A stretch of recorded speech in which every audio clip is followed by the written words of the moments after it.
For 6 years, my best friend and I built a design studio together from nothing late nights, borrowed money, a shared dream we'd talked about since we were 19 years old.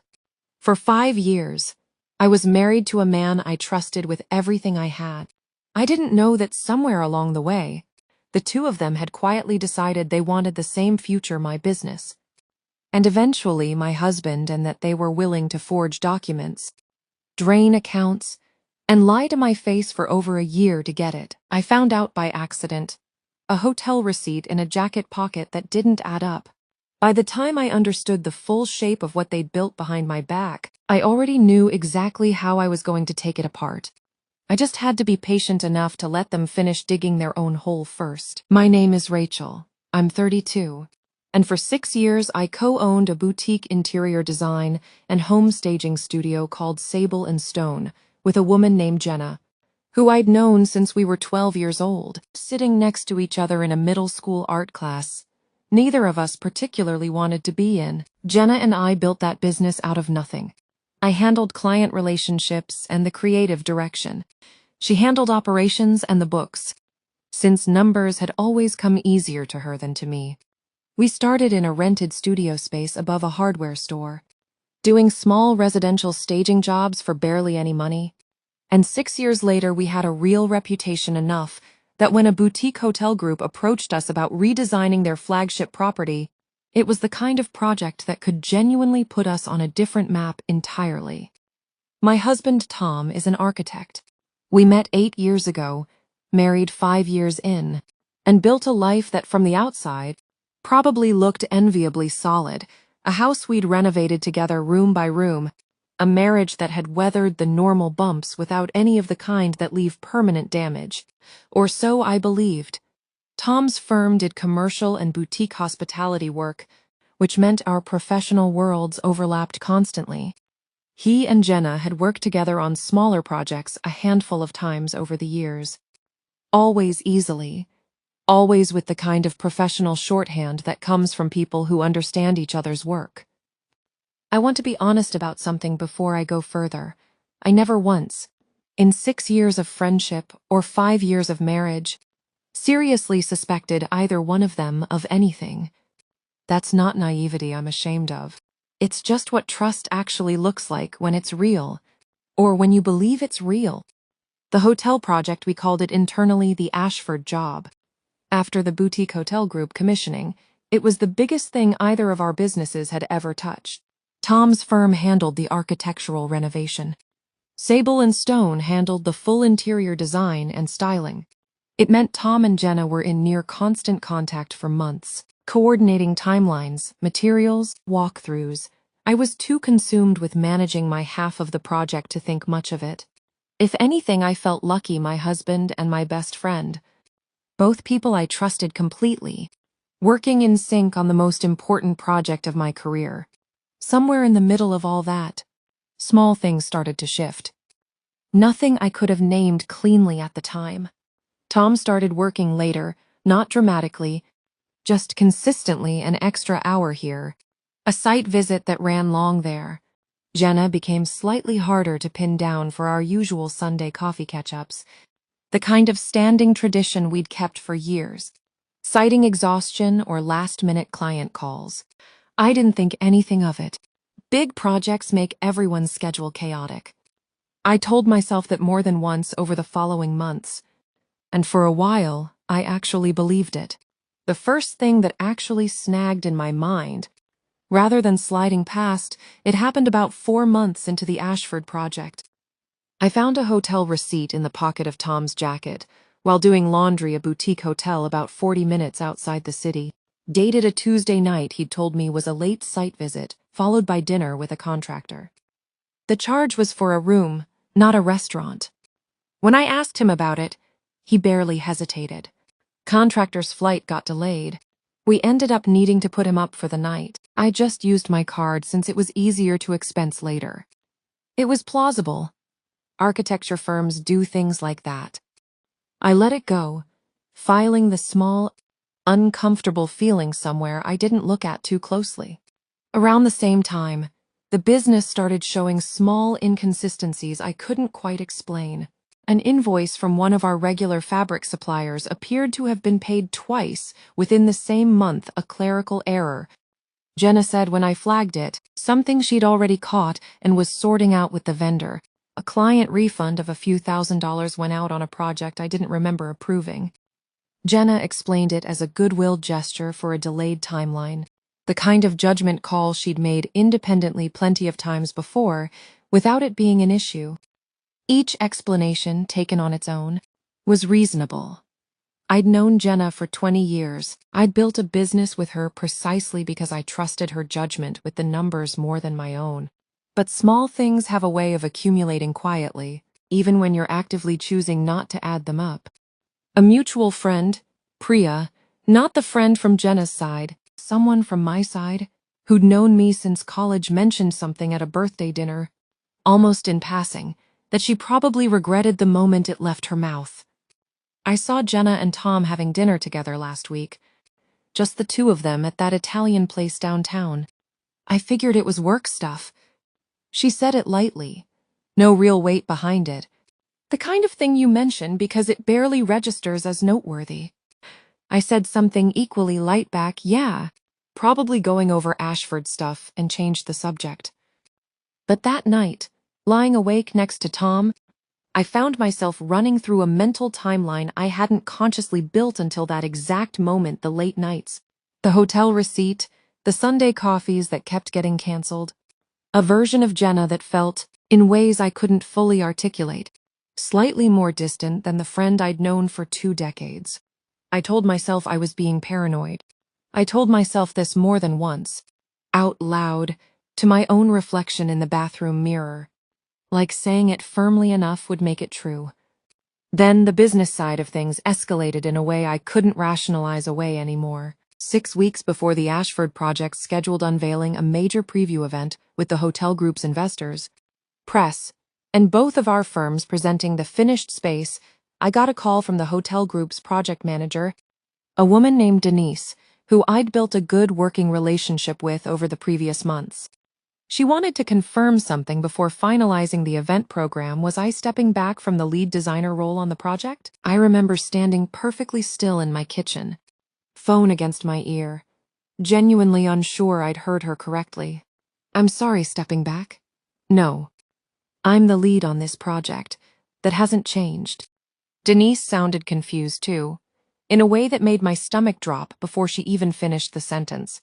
Jenna mentioned a few weeks ago that there'd been some internal restructuring at Sable and Stone, and that she'd be presenting as lead designer going forward due to some performance concerns on the project. I just wanted to confirm the program details before we print anything. I got off that call and sat down at my kitchen table for a long time before I could make myself move. Performance concerns, internal restructuring, words that implied something had already happened, a decision, a conversation, a shift in the business that I had never been part of. I went into the studio the next morning before Jenna arrived and pulled our operating documents, the partnership agreement we'd both signed 6 years earlier when we first formalized the business, the kind of document you sign once with excitement and then never think about again because you never expect to need it. Tucked into the same digital folder was a file I didn't recognize, dated 3 weeks earlier, titled Amendment Partnership Restructure. It outlined a buyout of my ownership stake, transferring full control of Sable and Stone to Jenna, citing mutual agreement based on shifting business priorities. It had a signature on it, mine. I stared at that signature for a long time. It was close enough that at a glance, in bad lighting, in a hurry, it might have passed. But I know my own signature, and I know I never signed that document, never saw it before that morning, never agreed to a single word inside it. I didn't confront Jenna that day. I want to explain why, because I think it matters in that moment. I genuinely didn't know the full shape of what I was looking at. Was this Jenna acting alone, panicking about something, making a desperate and badly conceived move? Or was this something bigger? I didn't have enough information yet to know who I could still trust in my own life. And that uncertainty was its own kind of quiet horror. The sense that the ground I'd been standing on for years might not be solid in ways I couldn't yet fully see. I called my college friend Alicia, who'd become a forensic accountant after years working corporate audits. Someone with the specific, unglamorous expertise to look at financial patterns and see the story underneath them that a normal person wouldn't catch. I didn't tell her everything at first, just that I needed a quiet, careful look at our business books, off the record, before I said anything to my business partner. It took Alicia 4 days to come back to me with something that made the disconnected pieces snap into a single ugly picture. The double-paid supplier invoice, the Goodwill client refund, 3 other smaller discrepancies I hadn't even flagged, all of it traced back to a vendor account that, on paper, was a legitimate materials supplier we'd used before. Except Alicia found that the routing details on several of the more recent payments didn't match our actual supplier's real account information. Someone had set up a secondary account, similar enough in name to pass a casual glance, and redirected a portion of several payments there over the better part of a year. Just under $30,000, spread out carefully enough that no single transaction would have raised alarms on its own. "This isn't a mistake," Alicia told me, her voice careful. "The way people talk when they know what they're about to say is going to detonate something. This took planning. Someone set this account up deliberately and has been feeding it slowly enough to avoid drawing attention." I sat with that information for 2 days before I let myself think seriously about the other half of what was gnawing at me: the hotel receipt, the dinners, the distance. I want to be honest, some part of me had been trying not to connect those 2 threads, because connecting them meant accepting something about my marriage and my closest friendship at the same time. And some part of me simply wasn't ready to carry both of those realizations at once. But I've never been the kind of person who can leave a question unanswered once I know it's there. I found an old family cloud account Tom and I had set up years earlier for shared photo backups. One, I knew his old work tablet still occasionally synced to out of habit, since he'd never bothered disabling it after getting his newer device. I'm not proud of looking. I also don't regret it. What I found there wasn't a smoking gun, exactly, mostly old photos. A few calendar entries, but one calendar entry from several months back caught my eye, a reminder titled simply, "Call J Re-Buyout Timing." Dated the same week the forged restructuring document had apparently been created. That was the moment the 2 threads I'd been trying not to connect finally, undeniably, connected themselves. I didn't sleep the night I found that calendar entry. I lay next to Tom, listening to him breathe evenly beside me. And I thought about how strange it is to lie in the dark, next to someone you've shared a bed with for years, and realize you might not actually know who they are anymore. I called Alicia again the next morning and told her everything, this time the receipt, the dinners, the calendar entry, the forged signature. I also called Marcus, a business attorney I'd worked with years earlier when we first drafted our partnership agreement. Someone I trusted to look at the forged document with a clear, unemotional eye. Marcus confirmed what I already suspected but needed to hear from someone with actual legal weight behind them. The amendment document wasn't just ethically wrong, it was fraudulent on its face. It listed a notary's stamp and signature line meant to formalize it, except when Marcus called the notary's office listed on the document, they had no record of ever notarizing anything for either me or Jenna. Whoever had prepared that document either forged the notary seal entirely or used a template that was never actually filed properly. Either way, it meant the document had no legal standing at all, but it also meant someone had gone to considerable, deliberate lengths to make it look legitimate enough to hold up if I hadn't caught it in time. "This isn't panic," Marcus told me, echoing almost exactly what Alicia had said days earlier. "This is planning.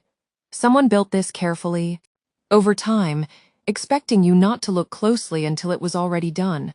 I needed to know the full scope before I did anything else, not just the money, not just the document, but how deep the personal betrayal actually ran.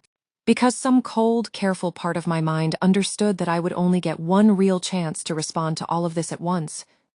cleanly, without giving either of them room to spin a partial version of events before I was ready. I made a decision I still think about carefully. Even now, I didn't confront Tom about the affair directly. Not yet. Instead, I asked him, casually over dinner one night, how the final walkthrough prep for the Ashford unveiling was coming along, a completely normal question, the kind I asked constantly. He mentioned, without any hesitation, that he and Jenna had a final coordination dinner planned for that Thursday to align details before the big event. I asked, just as casually, where. He named the same Italian restaurant downtown Priya had mentioned months earlier. I didn't go there myself. I asked Priya, gently, carefully, whether she'd be willing to happen to be at that same restaurant that night with her husband, at a table where she could see without being seen. I hated asking. She didn't hesitate to say yes. What Priya sent me later that night wasn't dramatic. No visible affection across a restaurant table that would hold up as proof of anything on its own. But she did send me a photo, taken discreetly, of a folder sitting on the table between them. A folder Tom appeared to be reviewing with Jenna. The header of a document visible at an angle, sable and stone post-restructure projections. They weren't just having an affair. They were planning a future together that assumed my business would already belong to Jenna, that assumed enough time and distance would have passed by then for it to feel, to everyone around them, like the natural next chapter rather than the calculated dismantling of my life that it actually was. I finally let myself access the full shared cloud backup properly. Methodically, the way Alicia had walked me through, doing without alerting Tom that anything had changed.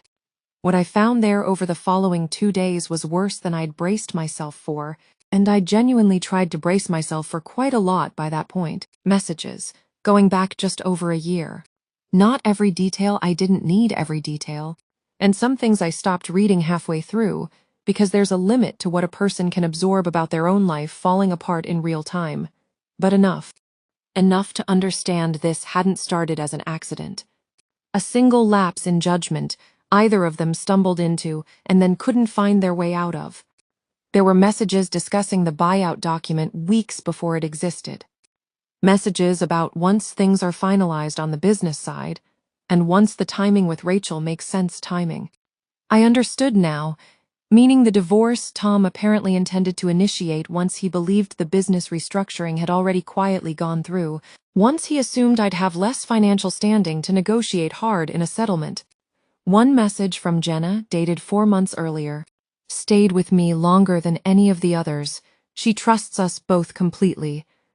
That's honestly what makes this easier than it should be. I read that line more times than I want to admit, sitting alone in my car outside the studio, the 2 decades of friendship and 5 years of marriage rearranging themselves into a shape I hadn't seen coming and couldn't unsee once I had. I let myself feel that fully, for exactly 1 night, and then I stopped feeling it long enough to plan. I had 11 days until the Ashford unveiling event. I decided deliberately not to confront either of them beforehand.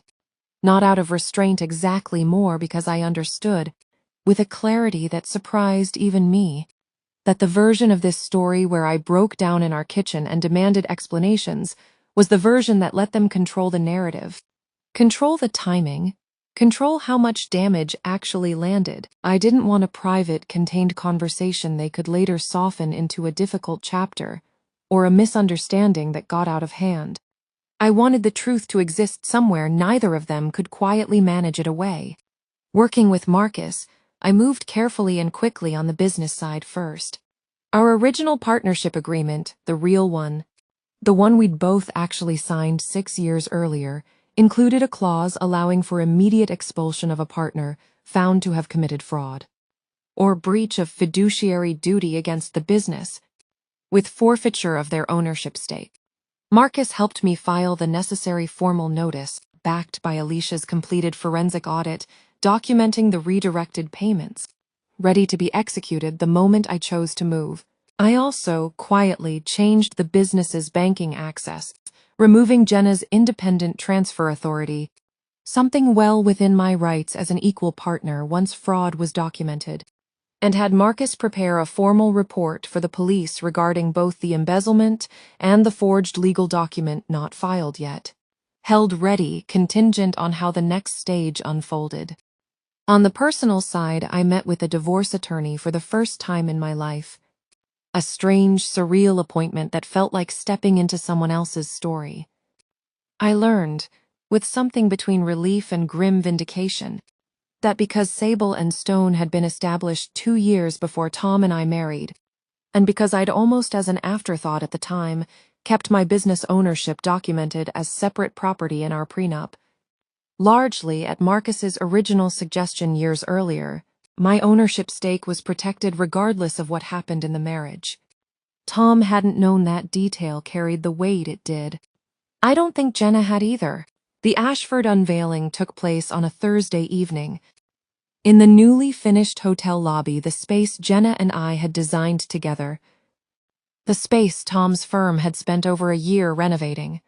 Investors, press, the hotel group's executive team, all gathered under lighting I'd personally selected months earlier, standing in a room that represented, on paper, the single biggest achievement of both my career and Jenna's. Jenna arrived early, visibly poised, clearly prepared to step forward as lead designer the moment introductions began, exactly as she'd apparently arranged with Denise weeks earlier without my knowledge.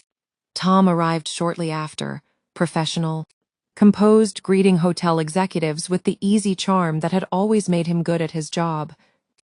I arrived with Marcus. I let the initial mingling happen. I let Denise begin her opening remarks, thanking both firms for their work on the project. And then, just before she moved into introducing the design team by name, the moment Jenna had clearly been waiting for, I stepped forward and asked, calmly, if I could say a few words first. I didn't raise my voice. I didn't need to. I explained briefly and factually that there had been an attempt to fraudulently restructure ownership of Sable and Stone using a forged document and a fabricated notarization, discovered and confirmed through a formal forensic audit, now in the hands of both my attorney and, as of that afternoon, local authorities. I explained that nearly $30,000 in business funds had been quietly redirected over the past year through a falsified vendor account. I didn't need to say Jenna's name for every person in that room to understand exactly who I was talking about, especially once Marcus stepped forward and, at my nod, briefly confirmed the documentation now existed as a formal report. Jenna's composure didn't just crack, it seemed to genuinely collapse in real time. In front of the exact audience of investors and industry peers whose respect she'd spent years building. She started to say something about miscommunication, about numbers being complicated. But the room had already made up its mind the moment forensic audit and forged notarization entered the conversation. Denise, to her credit, pulled Jenna aside within minutes, and I understood without needing to hear the specifics that the hotel group's relationship with her, professionally, was effectively over before that evening even ended. I turned to Tom last, in front of fewer people, near the edge of the room, away from the immediate chaos surrounding Jenna. I didn't recount every message I'd read. I didn't need to. I told him, quietly, that I knew about the affair, that I knew about the folder at the restaurant, that I knew about the plan to wait until the business restructuring was finalized before he moved forward with a divorce he assumed would leave me, with far less than I actually had protected years earlier, without either of them realizing it. I'm not doing this here to humiliate you, I told him, and I meant it. I'm doing it here because I needed the truth to exist somewhere you couldn't quietly manage it. You don't get to control how this story gets told anymore. He didn't have much to say. What was there left to say? Really standing in the exact room that represented the culmination of a plan that had just publicly fallen apart in front of everyone whose opinion of him mattered professionally? The weeks that followed were, unsurprisingly, some of the hardest of my life, not because I had any doubt about the decisions I'd made, but because grief doesn't disappear just because you were right to be angry. I grieved a 20-year friendship that had turned out to be, for at least its final year, something closer to a slow, calculated con. I grieved a marriage I genuinely believed in. Jenna was formally expelled from Sable and Stone under the fraud clause in our partnership agreement, forfeiting her ownership stake entirely. The police report Marcus had prepared moved forward. Jenna ultimately reached a restitution agreement to repay the redirected funds in full, along with formal legal consequences that, while not headline-making, followed her clearly enough through our small, tightly connected local industry that rebuilding a design career here, at least under her own name, became close to impossible. Last I heard, she'd relocated to another city entirely, working under a different firm's name rather than her own. Tom and I divorced quietly over the following months. He didn't contest the terms much. I think partly because he understood how thoroughly documented everything already was, and partly, I'd like to believe, because some part of him recognized there wasn't much left to fight for. The business, protected as separate property from the start, stayed entirely mine. The house we sold and split, cleanly, without the drawn-out battle I'd braced myself for. The Ashford Hotel Group, to their enormous credit, didn't walk away from Sable and Stone once the dust settled, if anything. Denise told me later, watching how I'd handled the situation, calmly and with real evidence rather than a public breakdown, had made them trust the business more, not less. I brought on a new business partner 8 months later. A woman named Cass, I'd worked alongside years earlier. Someone with no history tangled up in the rest of my life. And together we've grown Sable and Stone into something genuinely bigger than what Jenna and I had built. I think about that message sometimes. She trusts us both completely. That's honestly what makes this easier than it should be. Not with the raw devastation it caused the week I first read it, but with a strange kind of clarity now. Trust that easy to exploit was never really the problem. The problem was two people who decided, deliberately, over the better part of a year, that my trust was simply a tool to be used rather than something that meant anything to them at all. I don't know if I'll ever fully trust as easily again, not in the same unguarded way I used to. But I've learned something more useful than blind trust. I think how to notice the small, easily explained away things before they accumulate into something you can't undo. How to protect what matters before you ever think you'll need to. And how, when the moment finally comes, to let the truth speak for itself, in a room full of people, rather than carrying it quietly and alone. If you made it through this whole story with me, thank you. I know this was a longer, heavier one, and I appreciate you staying until the end. This channel is built on real stories exactly like Rachel's, and I upload a new one every single day. So if this one had you hooked, do me a favor and hit subscribe right now so you don't miss what's coming next.